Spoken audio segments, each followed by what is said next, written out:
Assalamualaikum warahmatullahi wabarakatuh. Saya Ismailani Fauzia Faruri dari Universitas Darul Ma'arif, Prodi PBSI semester 2, ingin mempresentasikan mata kuliah menyimak dan pemirsa. Materi kali ini adalah menjelaskan tujuan dan cakupan suasana dalam menyimak. Dosen pengampu adalah Pak Unes MPD. Daripada berlama-lama, mari kita langsung ke penjelasan materi yang akan saya presentasikan. Tujuan menyimak dilansir dari buku Menyimak Efektif tahun 2020 oleh Askar Manlaya dijelaskan beberapa tujuan menyimak sebagai berikut. Yang pertama ada menyimak untuk belajar, di mana orang tersebut bertujuan agar ia dapat memperoleh pengetahuan dari bahan ujaran sang pembicara. Yang kedua ada menyimak untuk mengevaluasi. Orang menyimak dengan maksud agar ia dapat menilai apa-apa yang dia simak, baik buruk, indah jelek, logis tidak logis, dan lain-lain. Yang ketiga ada menyimak untuk mengapresiasi. Orang yang menyimak dapat menikmati serta menghargai apa yang disimaknya, misalnya pembacaan puisi, musik, atau masih banyak lainnya. Yang keempat ada menyimak untuk mengkomunikasikan ide-ide, di mana orang yang menyimak bermaksud agar ia dapat mengkomunikasikan ide-ide, gagasan, ataupun perasaan kepada orang lain dengan lancar. Yang kelima ada menyimak untuk memecahkan masalah, di mana orang menyimak bermaksud agar dia dapat memecahkan masalah secara kreatif dan analisis. Karena dari pembicara, kita mungkin memperoleh banyak masukan yang berharga. Yang terakhir ataupun yang keenam, ada menyimak untuk meyakinkan, di mana orang yang menyimak meyakinkan dirinya terhadap suatu masalah atau pendapat yang selama ini dia ragukan. Selanjutnya ada jenis-jenis suasana dalam menyimak. Di sini disebutkan ada dua jenis suasana menyimak, di antaranya yang pertama ada suasana menyimak bersifat defensif ataupun bertahan. Suasana defensif atau bertahan biasanya dimanipulasikan dalam pesan-pesan lisan yang tersirat. Antara lain, pesan-pesan yang bersifat A. Evaluatif.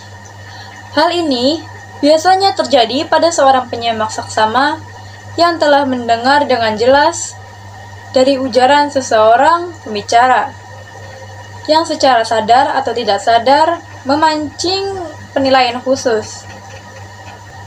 B.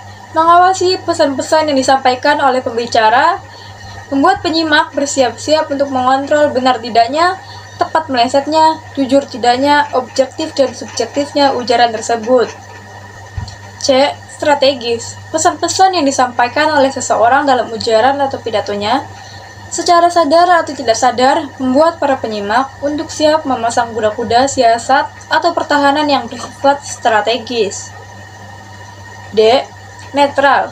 Pesan-pesan yang disampaikan atau dikemukakan oleh pembicara biasanya merangsang para penyimak untuk bertindak atau berpikir secara netral yang tidak memihak pada orang atau golongan tertentu. E. Superior. Menganggap diri sendiri lebih unggul daripada orang lain, dan para penyimak akan siap-siap bertahan. Bila dari ujar seseorang terpancar rasa tinggi hati, rasa lebih unggul dari orang lain dalam segala hal. Ini sering dapat disaksikan dari kenyataan sehari-hari dalam kehidupan. F. Pasti dan tentu. Pembicara yang mengemukakan sesuatu yang pasti sudah tentu memancing ataupun merangsang para penyimak untuk bersifat bertahan atau defensif. Yang kedua, ada suasana menyimak bersifat suportif.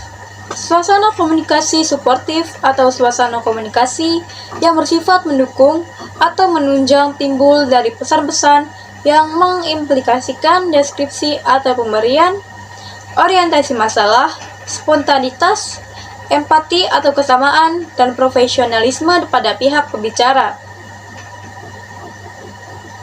Terbagi dalam beberapa bagian.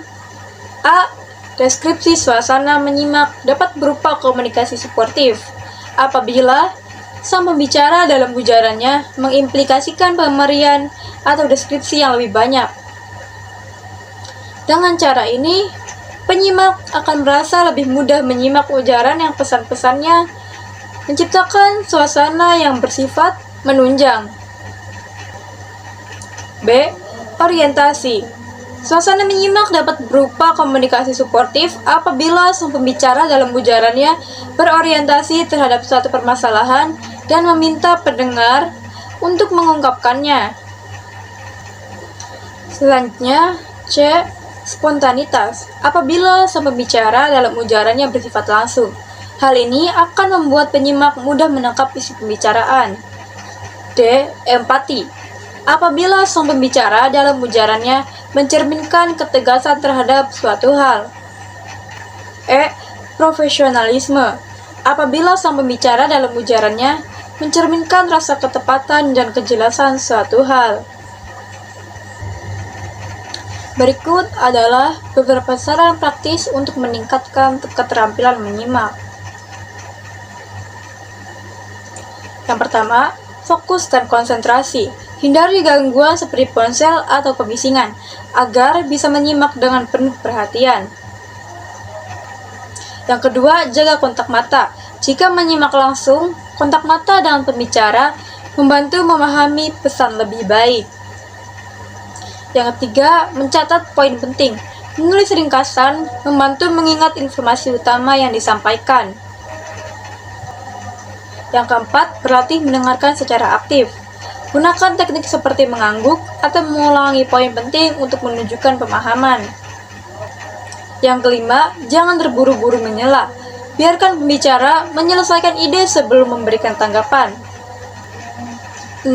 Perhatikan intonasi dan ekspresi.